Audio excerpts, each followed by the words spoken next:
సాయంకాల సమయములో సంధ్యాదీపారాధనలో వచ్చును తల్లి మహాలక్ష్మి, వచ్చును తల్లి వరలక్ష్మి. కాళ్లకు గజ్జెలు కట్టింది, మెడలో హారము వేసింది, పిలచిన వెంటనే పలికింది, అడిగినదంతా ఇచ్చింది.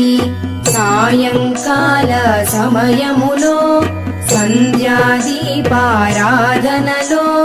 వచ్చును తల్లి మహాలక్ష్మి, వచ్చును తల్లి వరలక్ష్మి.